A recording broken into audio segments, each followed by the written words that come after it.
ఇప్పుడు government of India ఇచ్చారు, ఒక 15,000 కోట్లు వరల్డ్ బ్యాంక్ నుంచి అమరావతికి ఇచ్చారు, ఒక 12,150 కోట్లు పోలవరానికి ఇచ్చారు, ఒక 11,114 కోట్లు రివైవల్కి ఇచ్చారు. సరే, మిగిలిన కొన్ని మేము ఈ వర్క్స్ అన్ని మీద పెట్టడానికి కొంత శాఖ కింద కొంత ఫండ్స్ ఇచ్చారు. కానీ ఆ డబ్బులు నేను వెల్ఫేర్కి ఇవ్వలేకపోతున్నాను.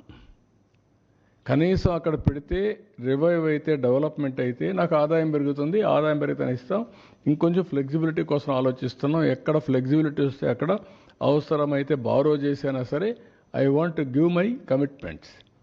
తల్లికి వందనం కానీ, లేకపోతే రైతులకు ఇవ్వాల్సిన రైతు భరోసా కానీ I want to give it. ఏది రైతైనా అవస్థపడాలి, గవర్నమెంట్ అయినా అవస్థపడాలి. నాకు ఫ్లెక్సిబిలిటీ ఉంటే నేను అవస్థ తీసుకోవడానికి సిద్ధంగా ఉన్నా. I will give it. ఆ ప్రయత్నంలోనే అనునిత్యం ఉన్నాం. మా